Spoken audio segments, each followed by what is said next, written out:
Welcome to episode 3 of 100 Days In with me, Will Hall. This is the podcast where we deep dive into the first 100 days of a company told by the founder themselves. I was sat in bed, my friends, this is going back about a month. I get an email from my mother and she says, this is the perfect South London startup. I click on the link and what do I find? I find Butter and Crust, a company that deliver fresh coffee and freshly baked bread to your door. I thought to myself, one, that's a bloody good idea. Why did I not come up with that?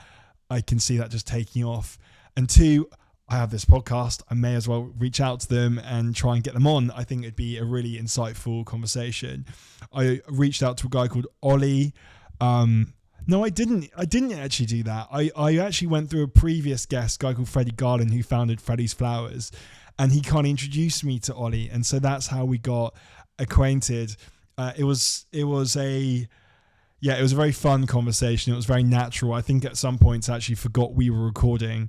I think the main point that I heard from that episode, you think that such a good idea like freshly baked bread and coffee delivery service, that's obviously going to take off.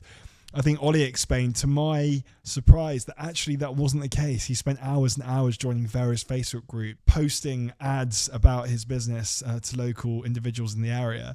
So it didn't just take off. And that's something I learned. You do have to persist. It won't just come to you. You actually have to go and make it happen. I will sum up at the end of this episode as usual. But without further ado, that's it from me. Let's get on with it. Yeah, if you don't get your first few customers very easily, welcome to the club. That's how they grew their business to 7 figures, no ad spend whatsoever. God, I mean, that is a hard question, and one I'm not sure I have an answer to. Don't just accept defeat if you're like, oh, I don't have contacts, and that's going to be a big barrier to entry for me. I'm revealing all the secret sauce here.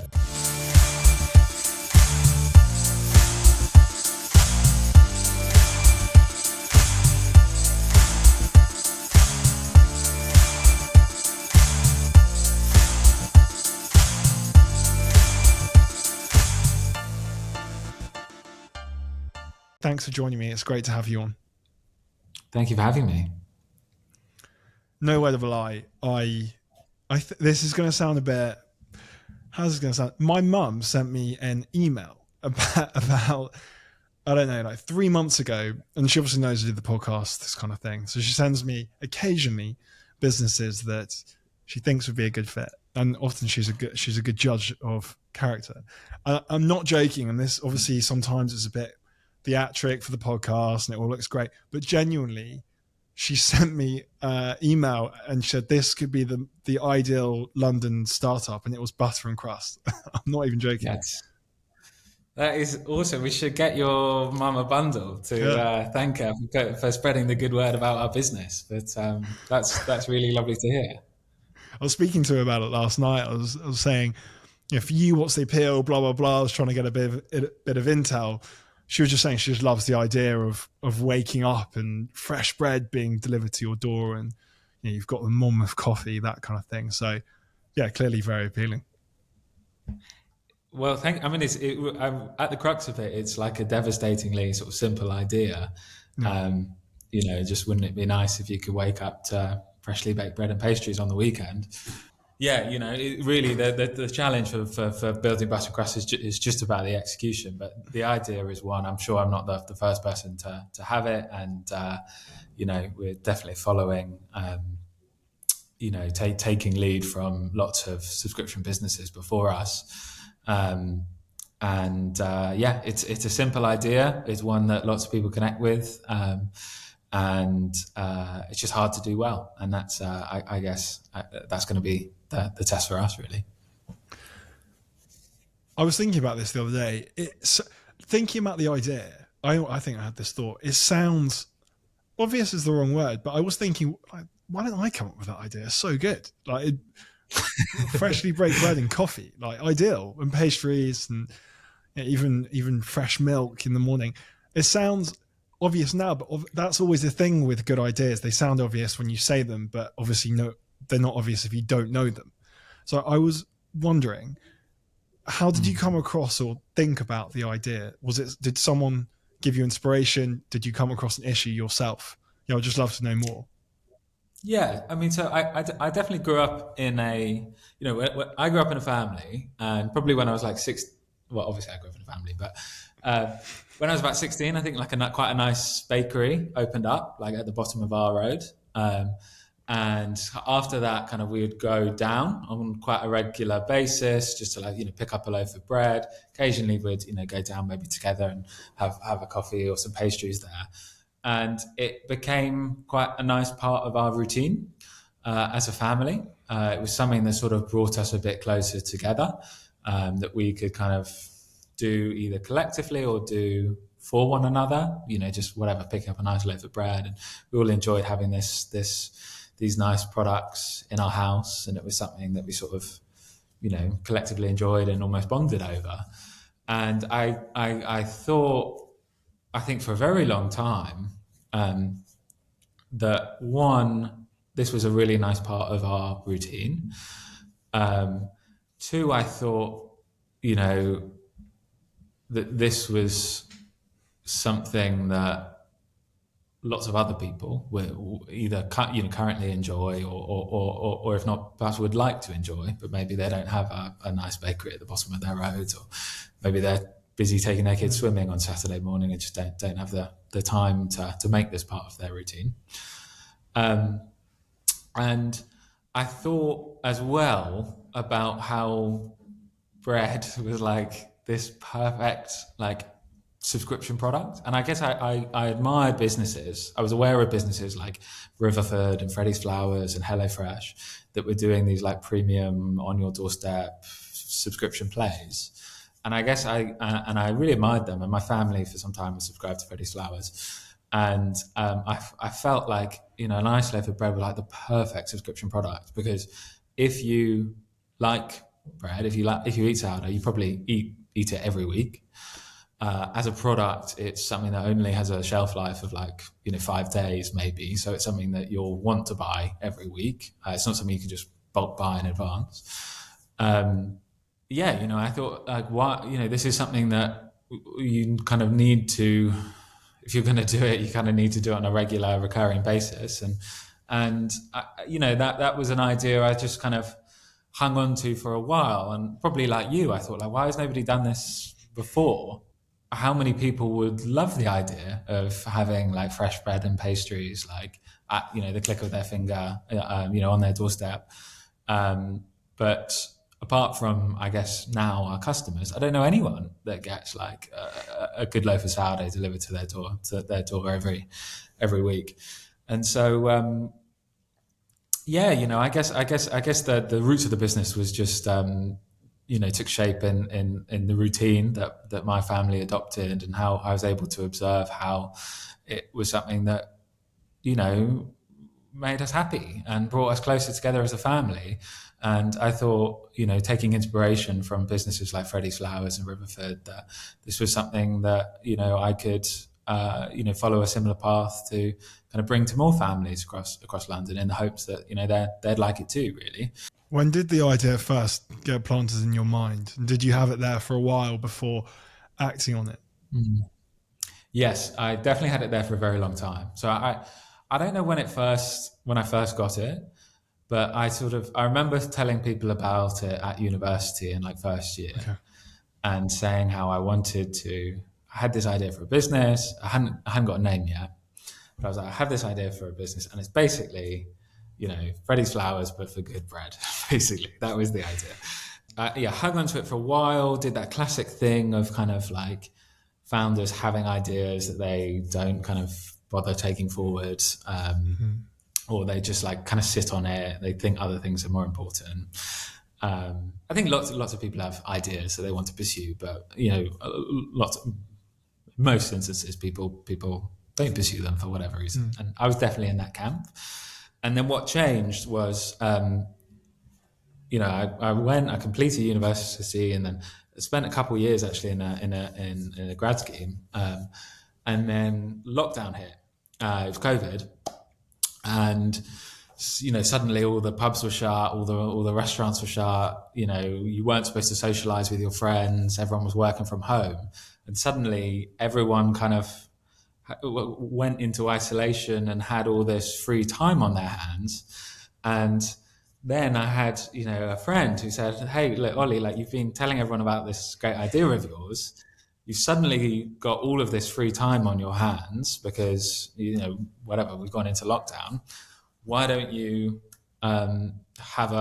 use this free time to, work on your business basically and build it?" And that was really the kind of the turning point, really. I guess those circumstances and that conversation, which what kind of ultimately motivated me from taking what was just an idea into actually like developing something and taking it forward to launch. So do you think you would have actually gone ahead with the business if it wasn't for lockdown or your friend giving you a bit of a nudge? I'm certain that I wouldn't have gone ahead with it. Wow. For both of those reasons. One is because lockdown was like this perfect, not just provided the conditions personally for me to work on the business, but was also this perfect,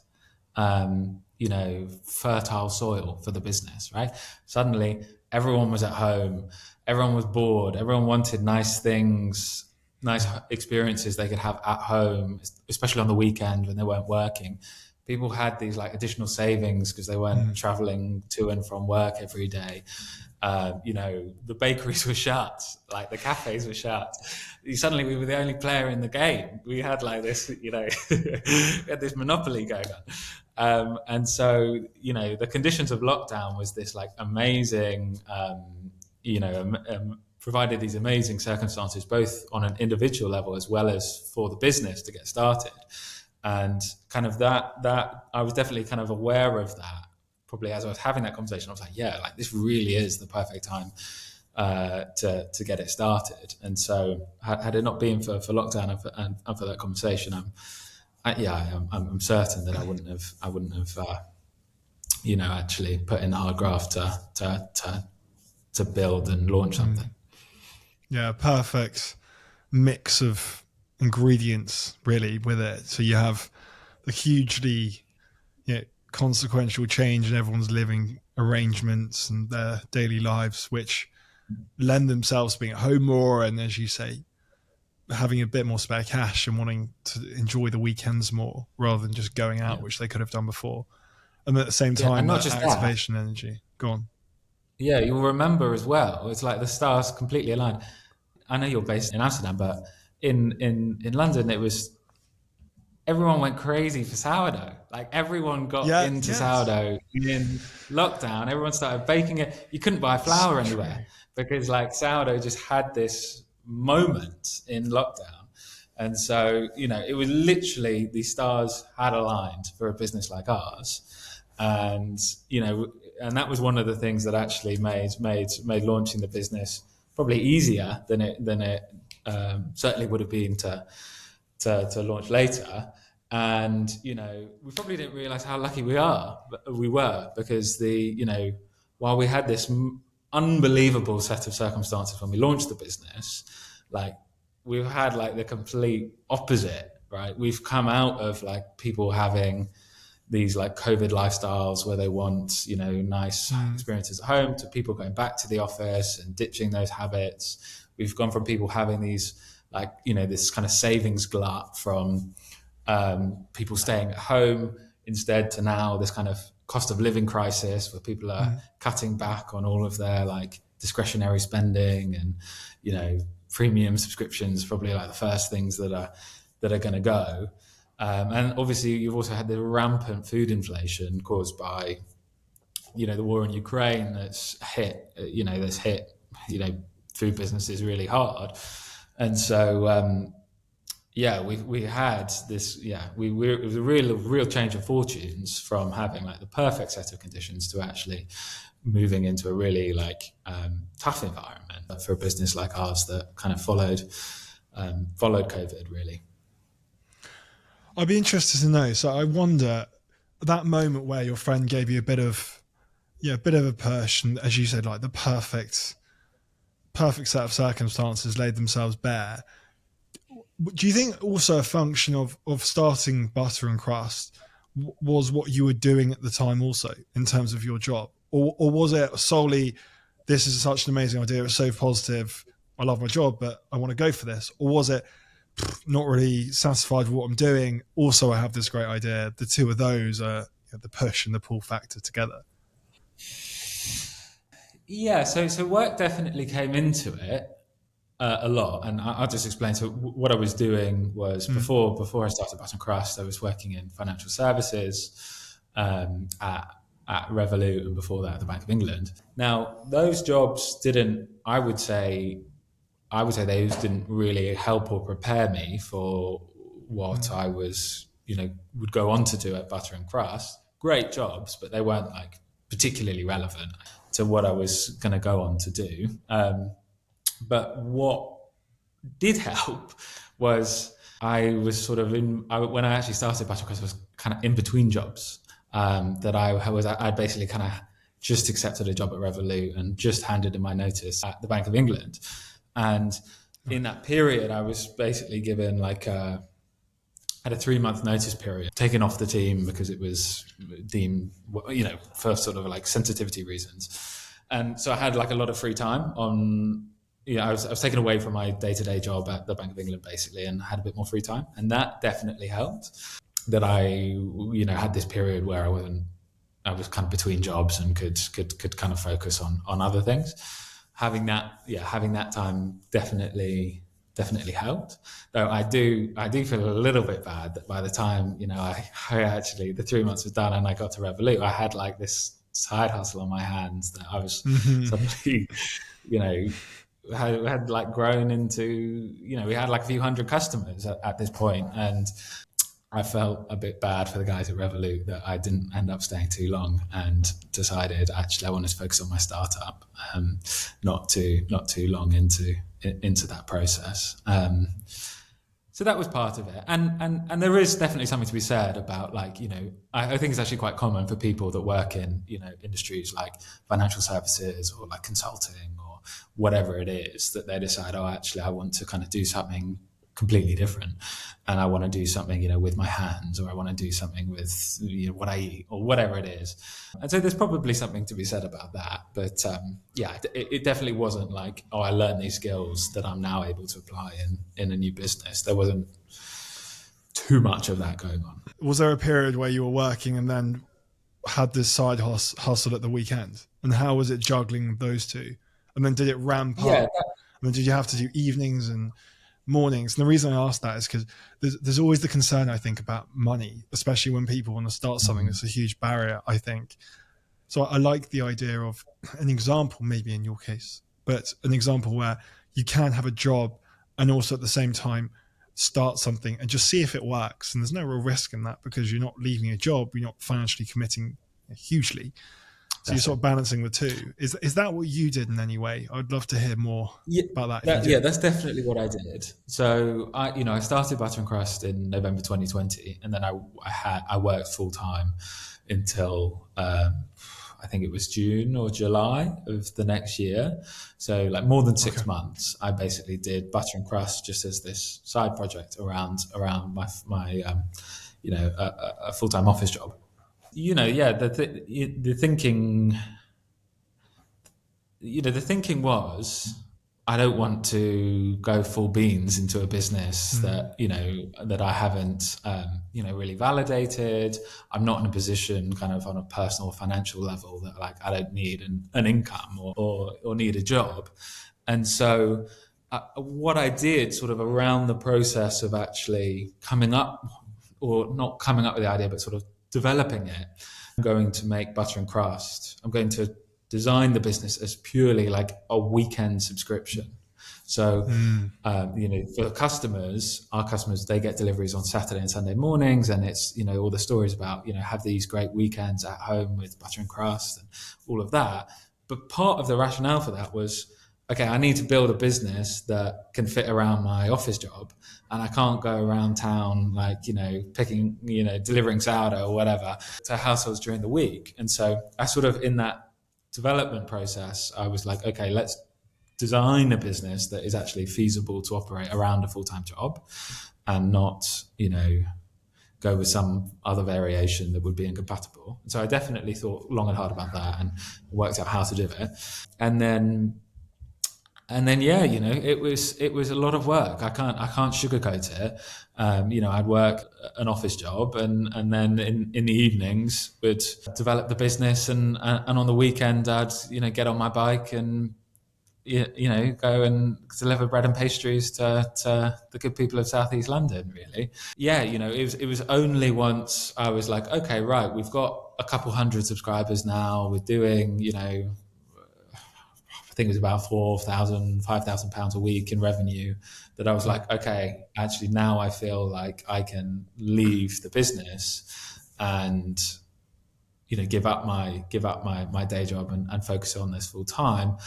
And that's something I'd really encourage founders to think about. Like, I think a lot of people that maybe have a business idea think it's kind of like thinking black and white. It's like, I'm either going to do my job or I'm either going to do the business idea. And, I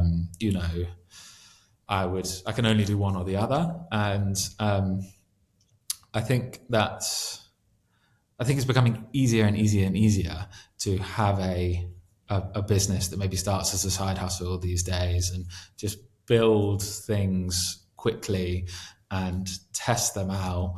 And once you have like a validation, once you have some customers, once you have interest, whatever it is, that's when maybe you can, start thinking about making a leap. But I would encourage people to think about pursuing their ideas while they're still working. And I'd also encourage people to think about how they might be able to morph their ideas into something that would be a bit more compatible with their current circumstances, be it, commitments to work or to family or whatever else. Yeah, I love that.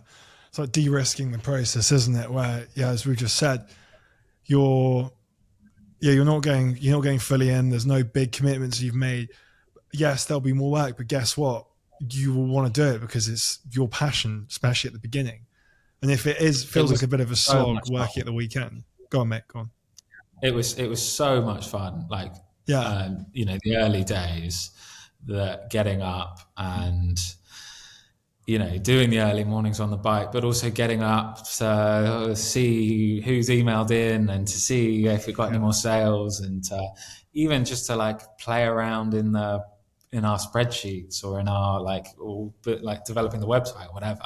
There is just this, like, if you have an idea that you're passionate about, it's so much, just fun to do it. And I've never been someone that was like, oh, this person that was like, just like gets up and does like loads of activities and loads of work and stuff like that. But when I was launching Butter and Crust, I was like, right, I'm going to wake up at 7 a.m. and do a couple of hours before work, and just found that like really exciting and fun. And I guess that probably is a good litmus test for whether you have a business idea that you're sufficiently passionate about, that like, the prospect of setting an alarm and getting up to do some work before your like day job begins appeals or not.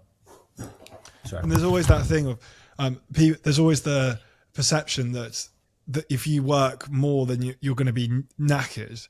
I think that's sometimes the case for a day job. If you're working in an office and maybe a job that it's kind of fine, but it's not your passion, where I think you get to the end of the day, you're quite tired because you're a bit drained. Whereas I think some things you do, and it may have been like this with Butter and Crust, you're almost more energized by the end of it because you've just had such a good day, or you've done such a good couple of hours in the morning, and you just feel like, you've made really good progress. So I think there's some work that can burn you out a bit, but if you really want to do it, I think it can give you more energy.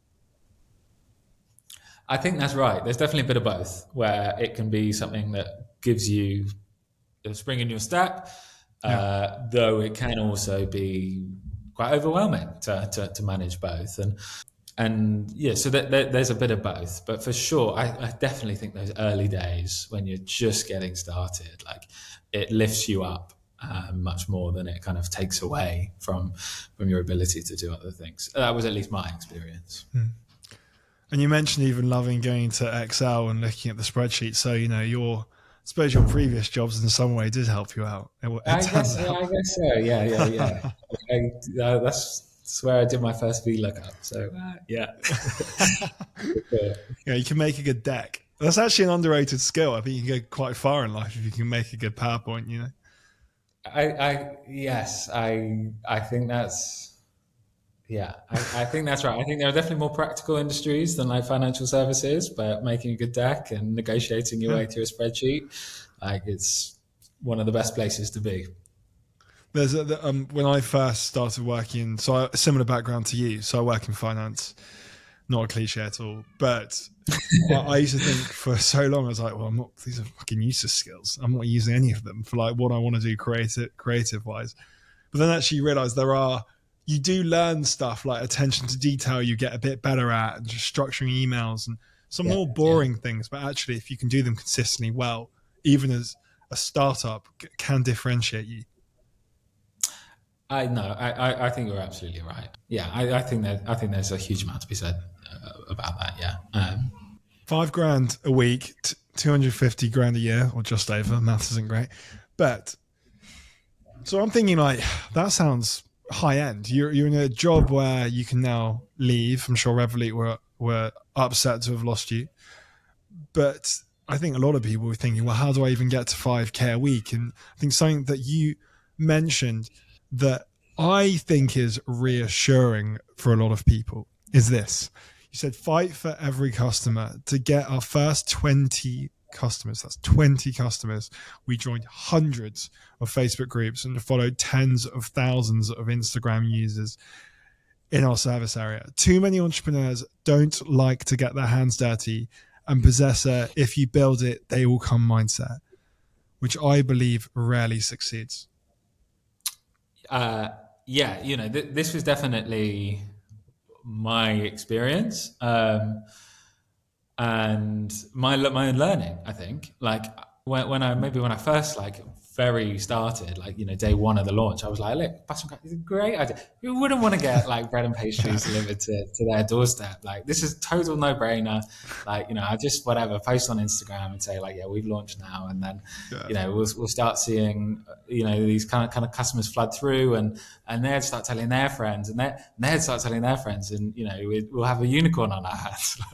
That was love it.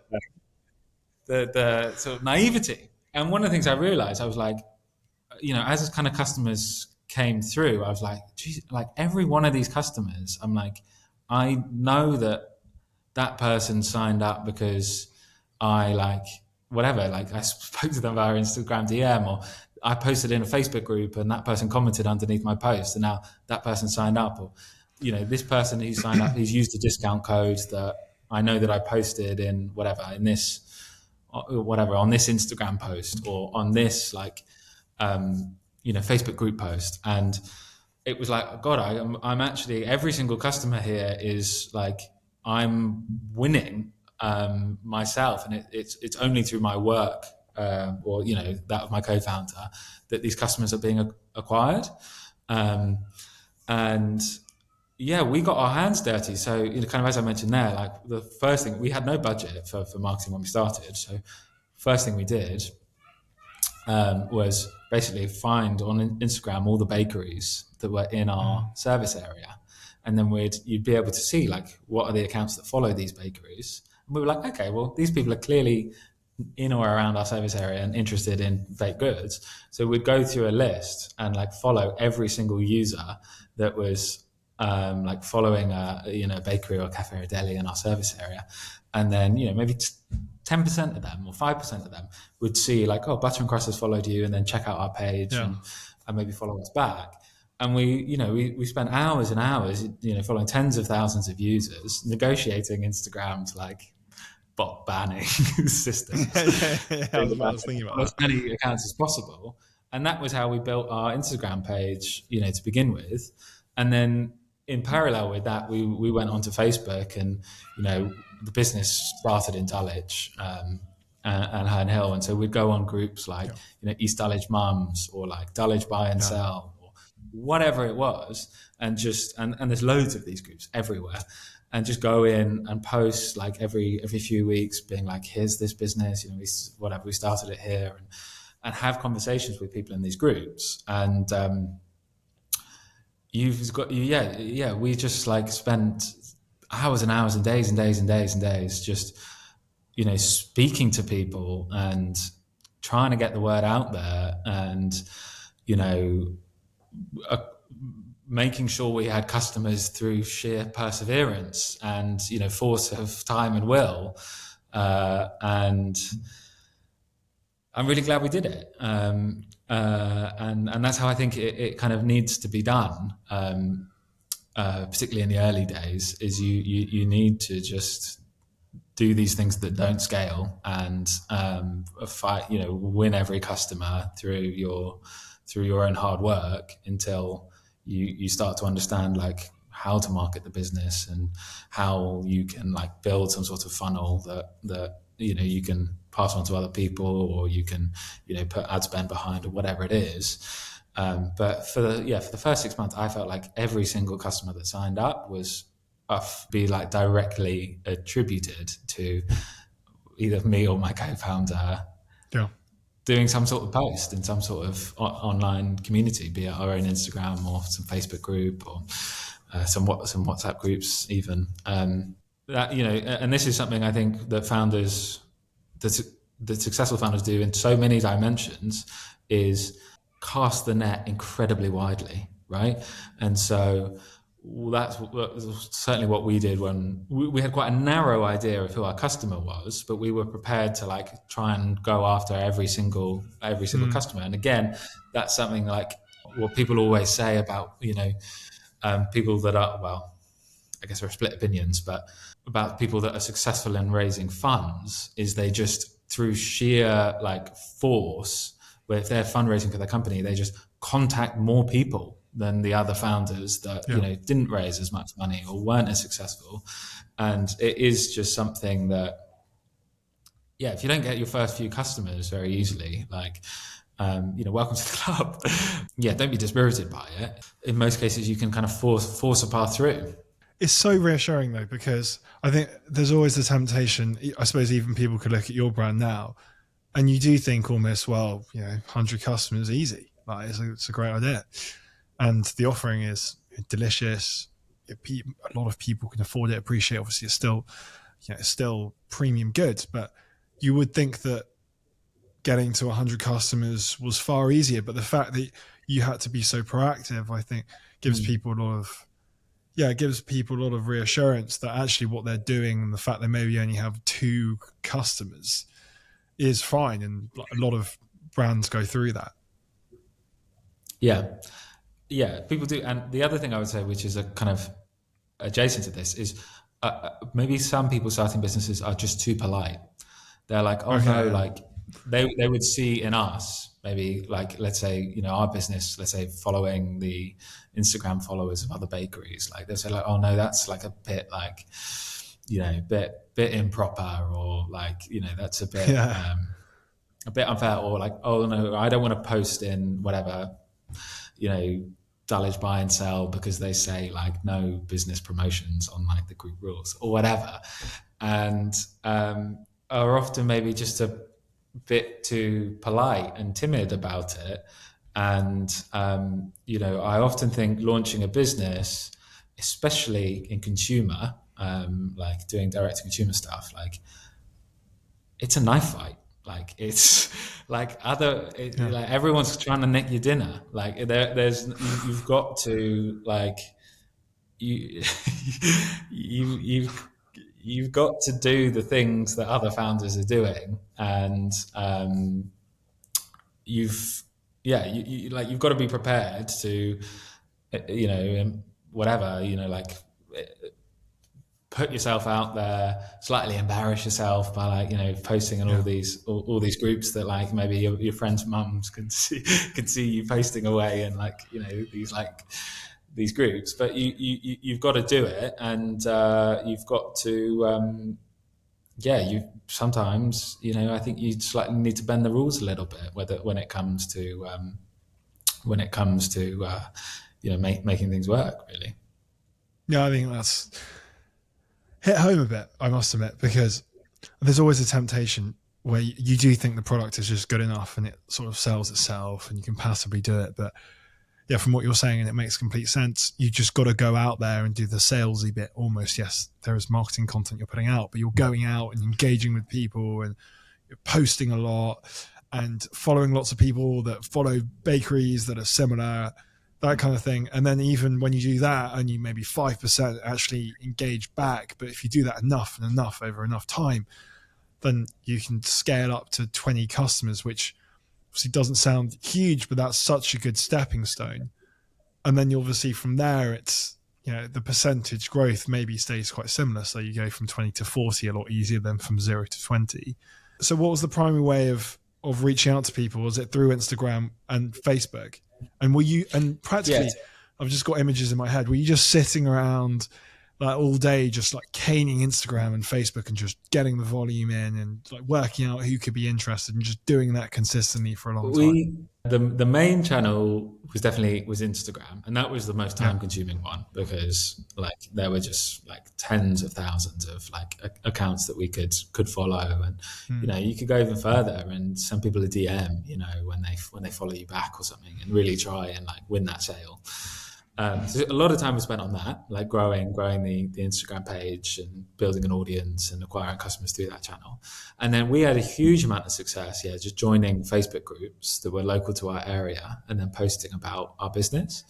And actually got amazing like responses and engagement and lots of likes and good feedback from people when we did post. For us, because we delivered to such a small service area, like you could only sign up if you lived in like this pocket of Southeast London. There was like only, I don't know, maybe like 30 or 40 groups maybe that were kind of viable to post in, that were kind of local to that area. While that was a big strategy for us, it wasn't really that scalable. But I know another founder, I won't name their names just in case they wouldn't want me to, who a similar D2C subscription business, and they just deliver via the mail, or like via Royal Mail or DPD or whatever. So they were nationwide from very early on.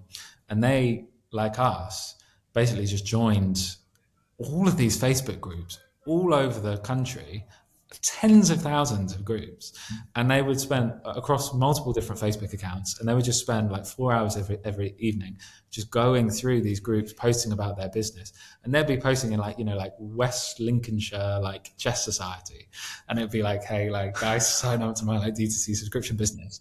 And a lot of the times they got banned, or like they got no engagement at all, which is not our experience, because we posted in quite a targeted set of groups. But that's how they grew their business to 7 figures, like no ad spend whatsoever, just tens of thousands of posts, in Facebook groups up and down the country. It was inspiring. I was like, good for you. That's, you got to graft. That is perseverance. How do you balance that? And I can ask you this directly because you kind of did something similar.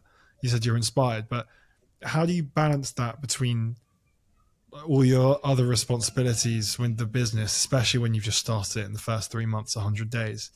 How do you decide? I have this issue sometimes with the podcast because it's not like I'm selling it in the way people are spending money, but obviously people are spending their time listening. And obviously I'm like, okay, well, I need to edit for some days and then guests another, but then also like maybe reach out and try and get a bit more engagement, that kind of thing. How do you work out how to best spend your time on all of these different components? Oh God, I mean, that is a hard question, and one I'm not sure I have an answer to. One of the things that we did, which I think was quite good, is we basically just launched the business. We sort of announced that we were launching the business before like the business was ready to launch. And we kind of it forced us into this mindset of like not trying to tinker over perfection and just like trying to get something out there, building the kind of plane as you fly it. And I think that long term businesses need to kind of mature and have a more kind of strategic approach to like running and scaling a business. But at the very early stage, it was actually quite liberating, and often like just working on like the most urgent thing was like the right thing for the business. What felt most urgent, be it like, making sure we had like routes for our cyclists to use, or making sure we had capacity at the bakery because whatever, we nearly, will have sold out, or whatever it might be, was actually often quite a good yardstick for what we should be focused on. So, I wish I had better advice. We weren't particularly strategic in terms of balancing our time and our endeavors. We were just like, right, we need some customers now, otherwise this is going to be terribly embarrassing for all of us. So, that was kind of what kept us going. Yeah, well, maybe that is the advice, especially when you're starting off, is that it's probably not going to be that structured, and you need to address each issue as it comes. You maybe get the supply of the pastries and the coffee, that kind of thing. But if you've got no one to buy it, then you'll see you're in an issue in terms of one side of the equation. So maybe it is just a case of whatever you feel like the most pressing issue is, just crack on with it. Yeah, maybe. And we were quite, from the outset, I don't know if this is good advice or not, but we were quite, when we sort of spoke to our friends about it, we were like very much like, yeah, look, we want to build a big business. We want to be like the next HelloFresh, Oddbox, Freddie's Flowers, whatever. Yeah. That's like, we were like, we kind of didn't hold back from saying like, this is our ambition. And I think that was good because it meant we couldn't create excuses for ourselves and be like, oh yeah, no, we just wanted to like, whatever, do some like little local thing for our neighbors and stuff like that. We were like quite public about our ambitions, to like our friends and families and to some extent to our customers as well. Just forcing yourself into, kind of creating an environment around you that kind of forces, that really like pushes you on, and I found quite conducive to actually staying like really motivated and focused and having the wherewithal or whatever to spend an evening just like following thousands of accounts on Instagram, because I didn't have like that easy an off ramp, because I had like laid clear what I wanted to achieve, and that helped me focused and helped me stay accountable, really. Upskill, don't outsource. Starting with minimal funds meant we had to learn and do everything ourselves, from website development to digital marketing. This approach kept our operations lean and helped us develop essential skills, which we could later use to manage any future outsource help. Too many founders outsource marketing to agencies, freelancers too early, and failed to deliver the knowledge or skills that is required to hold external help accountable. Yeah. So this is something I feel quite, as you can tell, a bit preachy about, I guess. And this, I would say if you're a non-technical founder, you need to know how to market your product. What most consumer businesses these days do is, they outsource production, whatever. They've got some factory in Eastern Europe or whatever, producing their thing, and it's packaged up in, whatever, these things made in China or whatever it is. And actually often what they do is just they sell a product that kind of someone else has made. And I'm always left scratching my head when founders who, truth be told, aren't bringing that much to the table kind of say like, oh yeah, and I'm gonna have an agency like do the selling for me, and it's like, maybe I'm being a bit harsh here on sort of like non-technical founders, but I often find there's a willingness maybe to kind of outsource things that are like essential for the business, and almost calls into question like what they're doing, if not being focused on kind of growing the business. And though it might be the case that you definitely can get some great agencies in and some great freelancers in to help, like over the long run, to be able to actually like manage any kind of future employee or agency or freelancer that you're gonna give these responsibilities to, that you need to have a kind of a baseline knowledge about what it is that they're going to be doing for you.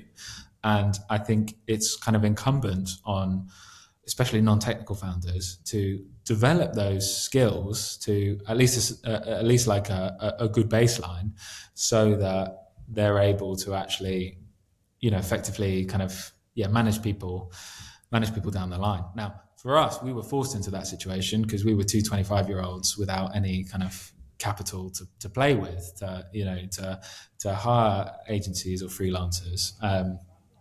But when I reflect back on it, I think, God, I'm really glad that I kind of had to develop those skills, because now I know what, like, even if I'm going to get other people to do help, I at least know like what they're doing or what needs doing and how to evaluate the work they do for me.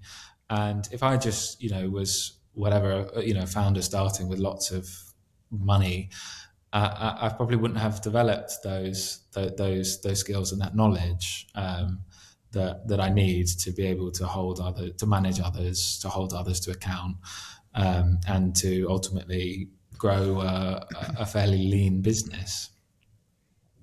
Yeah, I think there's a couple of bits that stand out to me there. So the first one is, I think also outsourcing straight away. Well, I think, again, as you say, you've got to have good amount of funds to be able to do that, but it also just takes the joy away from it, especially at the beginning, because I think you've made the point. Like, what are you doing if everything is outsourced? Like, you're just coordinating between it and then selling the product probably through another outsourced stream. So yeah, it's quite unclear. I suppose it is also at the same time just not that satisfying. And then the second point is that on the skills, I couldn't agree more on the skills point. And I've had something similar with the podcast where, for example, I need to learn how to edit, and I need to learn how to set up equipment and how to market the podcast, all this kind of stuff, and like edit audio, edit video, how to work a camera, all this sort. And I think the temptation is always to outsource, but you can't, I think you made the point as well, you can't critique it when you do outsource it, and outsourcing is useful, especially as you're scaling, but you can't critique anything if you don't really understand it. And so if you outsourcing straight away, you're not really sure about the process or how someone comes to a decision or like product conclusion if you haven't really been involved in it yourself. So you're sort of at the mercy of them in a way. Exactly. Very well put. What we're going to go for next? I was looking through this list. I was like, there's two that I really want to go for, but I'm going to go for this one. Ask for help. When I started Butter and Crust, Freddie's flowers was the single biggest inspiration for my business. 9 weeks in, and I resolved to get in touch with Freddie. Despite having no ends, I successfully managed to do so by sending an email to every conceivable email address he could own. Now, Freddie is on our board, and we share a depot with his company. So that's a cool story. I actually think that's a very good lesson in perseverance, thinking, being a bit vulnerable and asking for help, and also just being aware enough to speak to someone who you look up to, who you think could give you great advice, and you just want to be around. So yeah, how did that come about? I know you just explained it there, but are you emailing him lots in all the different email addresses you can find? Yeah, what's the process from beginning to end of, I think it'd be great to have Freddie Garland on board too, or wow, we're now sharing a depot with him and we're in this company? I'm speaking to you now from an office that we share with Freddie's Flowers, and it's had this huge positive impact. This relationship in particular, though there are other relationships as well that I've developed in a similar way. I didn't have any connections in the industry. I didn't know anyone that kind of was in D2C, and I didn't have any family friends that could sort of take me under their wing or anything like that. And so I thought, well, both, one, I need help, and because I don't have people that can really help me in my circle, and two, I need to find that help myself. And I think I've said at the start, my family was kind of subscribed to Freddie's Flowers for quite a while. And it was something that really inspired me to start Butter and Crust. And I thought, God, it'd be so helpful if I could, just speak to Freddie and, to ask him for his advice. And so I thought, and I'm only 25, which is how old I was at the time. Like, I'm gonna see if I can ask for help. And so, my strategy, and I think there are better strategies these days, but at the time I was just sat down basically, at my computer guessing what could his email possibly be? I don't want to give it away on your show, but I was like, come on, his name's Freddie, and he works for a company called Freddie's Flowers. It's not Freddie at Freddie's Flowers, okay, I can tell you that much. But I was like, what could it possibly be? And so, I guess kind of every possible iteration, came up with 50 emails or whatever. Yeah. And then, I drafted an email, and I think I just CC'd all of them. I sent it to one of them and CC'd all of them. Spent quite a lot of time coming up with a good structure of the email and being developing something that I thought was quite likely to respond to. I felt quite. I was like, okay, all right, this is a good email. Sent it out, and then silence. I didn't hear anything back. And then about 2 weeks later, I was like, well, it's definitely one of these emails, right? It has to be. So I'm going to email him again, and I'm gonna have a second bite of the cherry. And then on that second time around, I was fortunate enough to get a response. We watched that for a bit, and then we had a chat. And again, I guess it comes back to this point about persistence. Like a lot of maybe some people would feel like, oh, it's a bit impolite to cold email someone at all, and maybe it's definitely polite to send someone a second cold email if they haven't responded to you first. But I think people should worry less about that, to be honest, when they're starting their own business, and I think everyone can understand, you're a young entrepreneur asking for help, and nobody's going to take offense at that. And persistence really is key. And it went even further, this kind of wild goose chase, because I had this great conversation with Freddie. He won't mind me saying this, and then I started texting him and didn't get, he started not to respond, and I was like, oh God, whatever. I had this great contact, and now he's kind of stopped replying to me. And then probably about 18 months later, just by some pure stroke of chance, he gets a leaflet through his door. We were doing some flyering, and it's from Butter and Crust. And on the back of the leaflet, it said something like, I can't remember the exact words, but it said something like, "Think Freddie's Flowers, but for really good bread."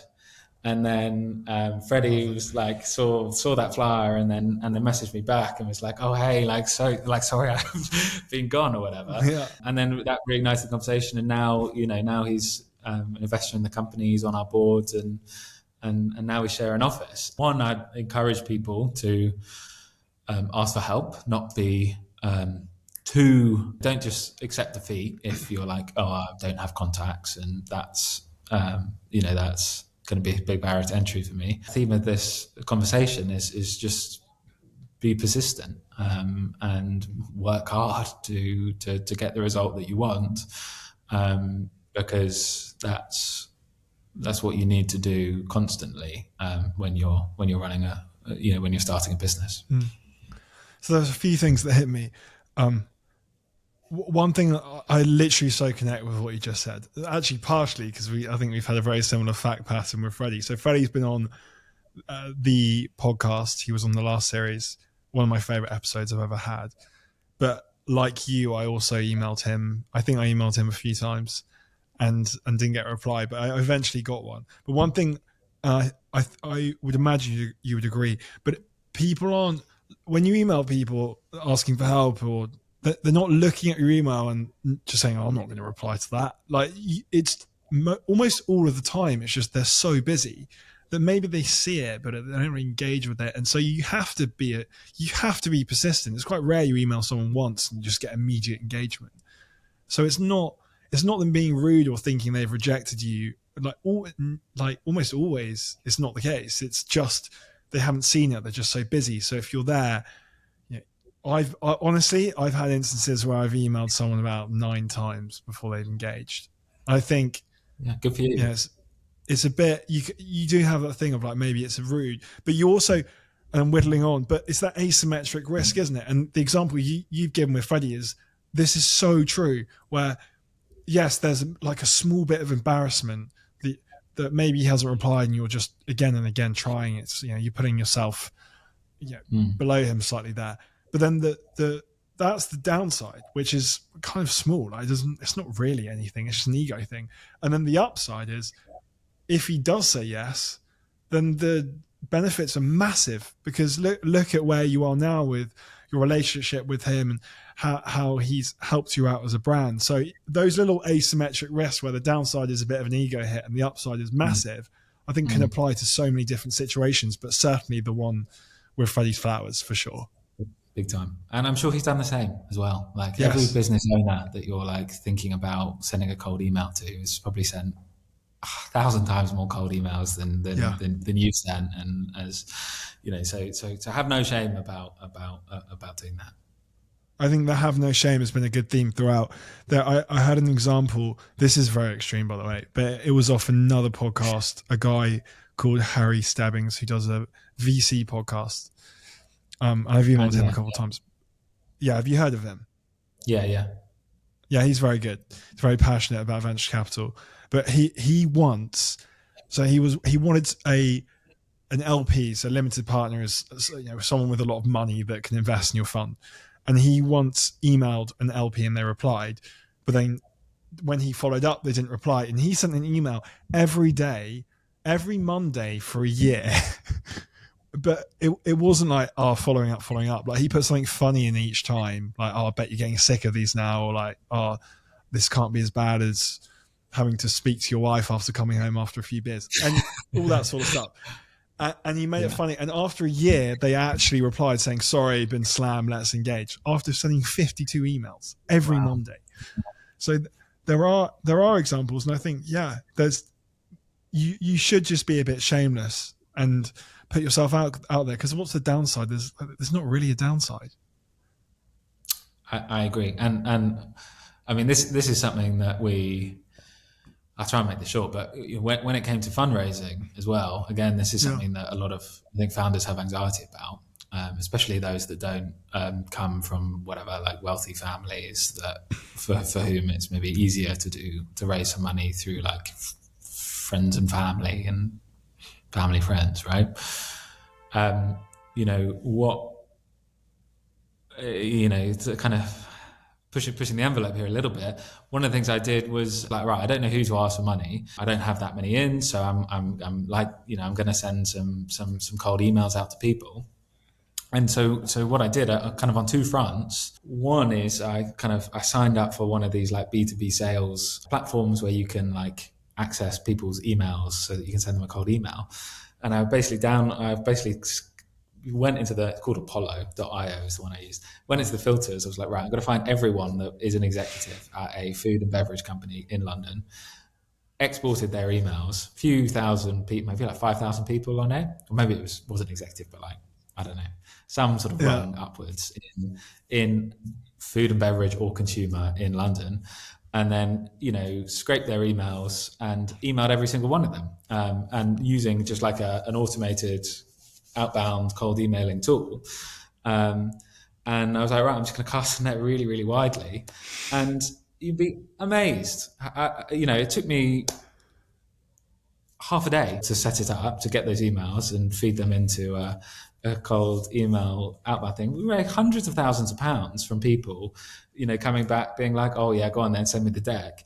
And wow. Yeah, just you don't have to know people. You don't have to have like these ins. You just need to be prepared to like get your hands dirty, and that's how basically we did a lot of our fundraise. The other thing I did was, again, against the terms of service here, so proceed with your own risk. But I installed a Chrome extension that like connected to my LinkedIn account. and then basically started sending out connection requests and sending like DMs to all these people in my contacts and also outside of my contacts, sending them a message, and then saying like, would you like to see our deck? And just this scattergun approach paid massive dividends. And yeah, even if it's like low percent, that maybe only 1% of people like want to have a conversation, like if the funnel's wide enough, like that's a 1% success rate is fine. And so there's lots of tools available if you're prepared to kind of think creatively and get stuck in really. And I think that just cuts across so many aspects of starting a business, and definitely something I feel really, really strongly about.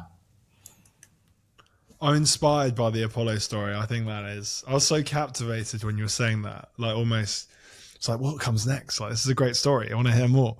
How so you, I just want to go into, this is quite selfish now because I'm just really interested in this, but so you downloaded like let's say call it 5,000 email addresses of influential or people that aren't just doing the photocopying, certainly in food and beverage brands.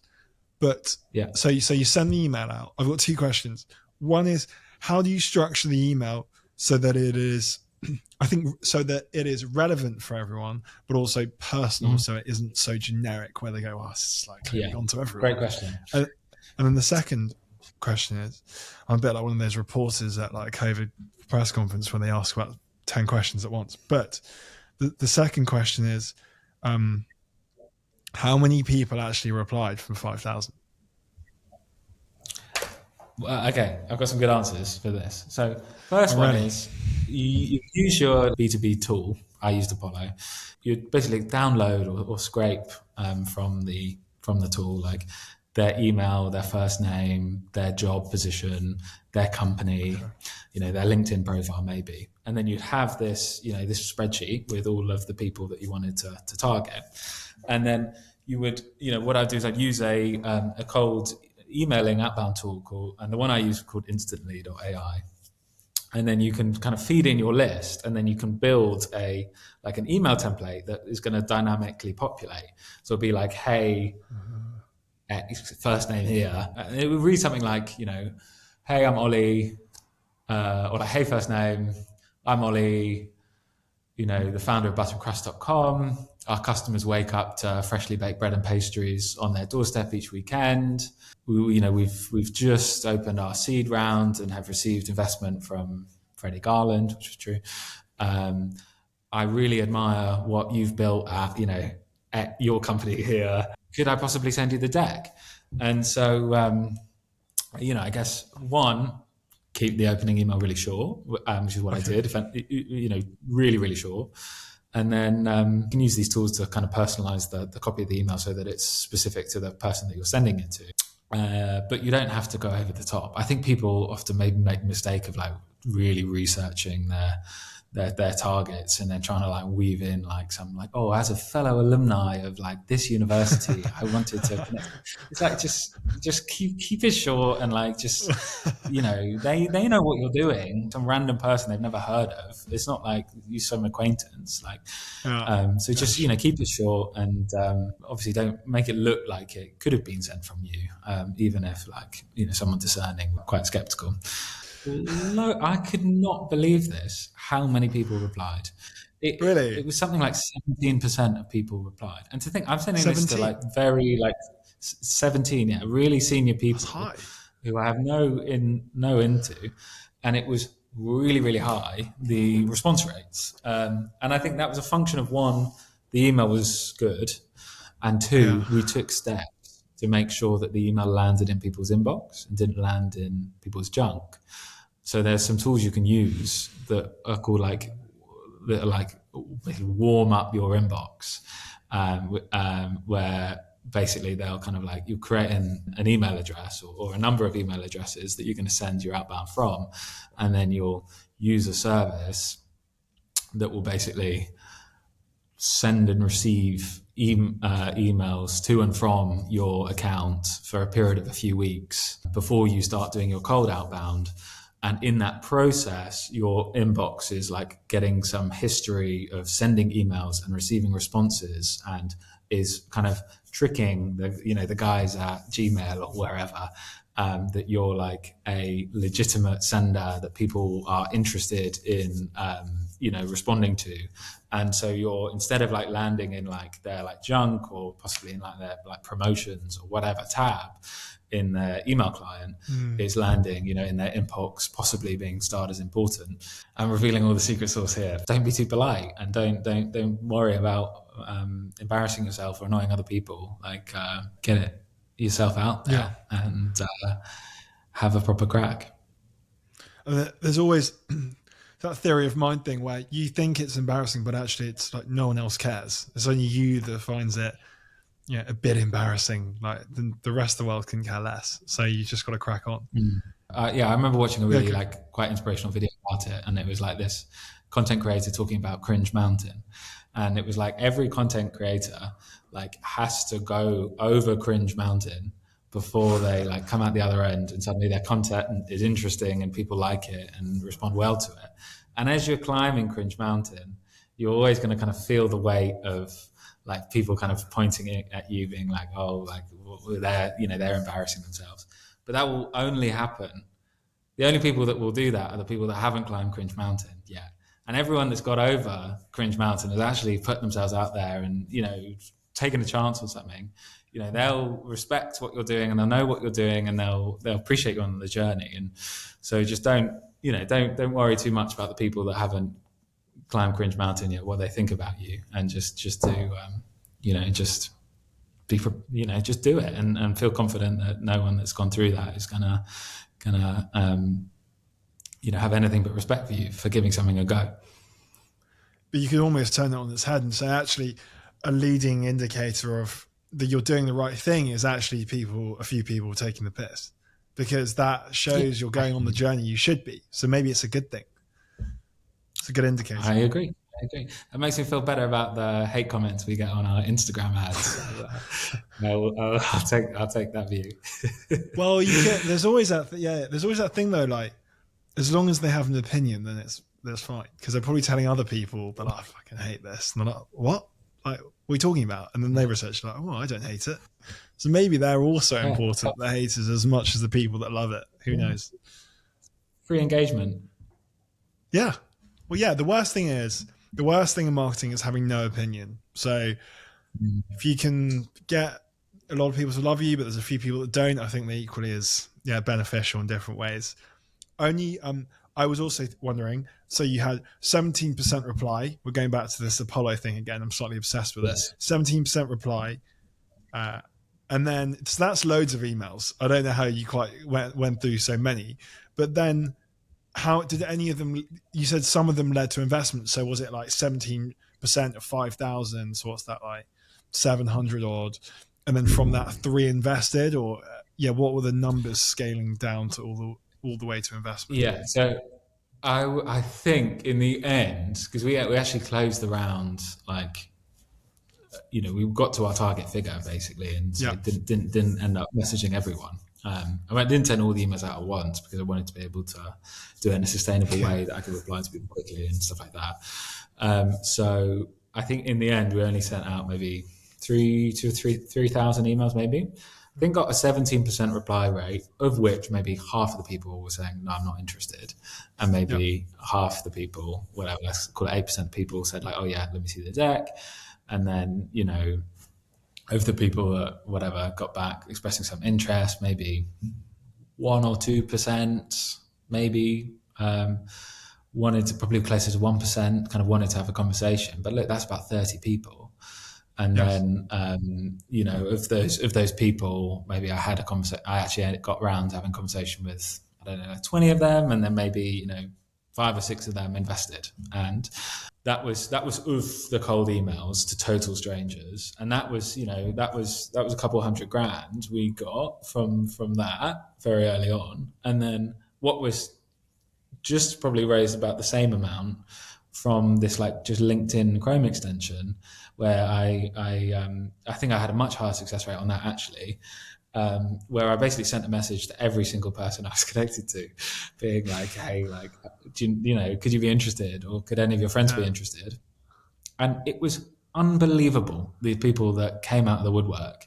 That would be like these old friends from primary school I hadn't spoke to in 10 years would be like, yeah, like, I've seen what you're building, it's really cool, like, I'd love to, I'd love to do it. And these people you would never think to actually message and ask for investment, actually, just came out of the woodwork and wanted to invest. And of the, I'm not a big LinkedIn user. Of like the 800 or 900 people I had on my LinkedIn, I think, probably like, I don't know, maybe like 10 people ended up investing from my network. And then there were some other people that I, sent cold, these automated connection requests and messages to, also came along for the journey. And yeah, as I say, these people I never would have thought to message in a million years, but just by kind of adopting this approach of like, right, I'm going to, just maximize the size of the net I'm casting. Actually, that's how we got those results. Definitely feels like you've given the secrets away there. I don't think there's any excuse now for anyone listening to this not to achieve some level of success. I feel like it's pretty clear. Obviously the idea must have been good as well. I think obviously that's a big asterisk, isn't it? That you've got to have something that people are going to be enthused by. We're almost at the end, but I know you also mentioned in the first 100 days, I think it'd be unfair not to mention this, that you also have a co-founder. And you said that yes, when I planned to launch Butter and Crust myself, I always ended up getting off track. Getting a co-founder kept me accountable and made building a business easier. So yeah, just a bit more about your co-founder and how I think he's a he, but how he's helped you. Yeah. So, I mean, I've actually had two co-founders actually. So okay. I started the business, a friend that I went to school with, a guy called Johnny. Yeah, well, let's start there. And so this is the friend from school that I had this conversation with at the time. He was the one that was like, hey, you've had this idea, like, why don't you go and build it? And he said that he'd be happy to basically help. And we both were in the same position, working jobs in finance, and having that person to do things with and to decide on things together and agree to dates that we were going to have built this by, or to have launched by, or whatever it was, really just helped me and help both of us, I think, just stay on track. We were able to hold each other accountable. We were able to obviously spread the load, and it's a lot of work, building a business. So I think it is helpful having people that you can share the load with. And yeah, I definitely, as I say, like, Butter and Crust was an idea I had for a very long time, and it was only really once I partnered up that actually provided the sort of the impetus and the resources and ability to actually take it to launch. So I think having a co-founder is a really, really great idea. As it happened, basically, about 9 months in, me and Johnny were still like best mates. Kind of got to the point where the business was at a certain size. It was like, right, actually, we kind of need to go full time. Otherwise, like, what we're doing, like, I can't, it's got to the size now where I can't focus I can't give 100% to my job. And so it's going to hold back kind of maybe my career progression, if that's the path I want to go down to. And it's also like, I can't give everything I want to the business because I've got these commitments to my job. And so, at that juncture, I was like, right, I'm prepared to go full time. I think he would have loved to, but he just bought a house and had a mortgage and was like, wasn't in a position just financially, basically, to make that plunge. And so, very amicably, we basically agreed that he'd continue to be involved in the business, but that we'd bring in another person basically to help run the company, and give them equity in the company. And now I've got my co-founder Nick, who's been I've been running the business with over 2 years now. And again, like, it's just, there's things that he's very good at that I'm not, and that's really helpful. And yeah, it's just so helpful having someone to talk to and someone to, hold you accountable to doing the things that you want to do and said you'd do. And some people can go alone and smash it, but for me and probably for most people, having a co-founder is really, really helpful. Yeah, I like the idea of having the awareness to bring someone on board who excels in areas that you don't. I think is a great skill, because there's always a temptation to bring in someone that's like you because you get on, you're so similar. But actually, that may not be, it may not work. I suppose it's less lonely as well. I don't know if that was your experience, but having someone to bounce ideas off means that you aren't alone. Whereas if you're building it on your own, Massively. You're on your own. Massively. And, for us, we're delivering breakfast to people on Saturday and Sunday morning, right? So, particularly in the early days, that meant getting up at, 2 a.m. every Saturday and Sunday and going down and packing, bagels and bread and stuff into bags. And it's, so important to have someone else who can take stuff like that over from you. There's so many unglamorous tasks that can be difficult and often, physically demanding, that actually just having someone who's also there to answer calls at 1 a.m. when the bagels are burned is so helpful practically for the business. It's helpful to be able to kind of have someone else who can pick stuff up when things go wrong or things need to be picked up. Inspirational stuff. Ollie, thank you so much for joining me. It's been very fun. Great conversation. I've learned lots. So thank you for joining me. Thank you. I've had a blast. It's been really good talking to you, Will. And if you want any further tips on cold emailing and Apollo, then you know where I am. Next episode, who knows? We'll have to do another one. Nice one. Awesome. Cheers. It's been great, Will. Thank you. Ollie, thank you for your time. Yeah, I still think that's just such a good idea. So good luck. I hope we stay in touch. Best of luck to you. And I hope you at home learn lots. Again, I think you can always look at these companies and think, God, how did they even get there? But I think Ollie explained really well how he did that. But it is just persistence, adding people on Facebook, adding people on LinkedIn, getting your name out there again and again, spending hours and hours and hours, and finally getting to that point where you can probably quit your job. You're earning 5K a week or so revenue. I think even that's very impressive. So worthwhile conversation. Next week, I'm actually just looking who we have next week. I don't actually know. Next week we have a founder or a co-founder of a company that is a caffeine drink, but it isn't your normal caffeine. It isn't caffeine you'd find in coffee or Red Bull. It is a caffeine that doesn't give you jitters, and it is something that is being promoted by a very famous Premier League footballer. Look out for that one. See ya later. Roll the credits.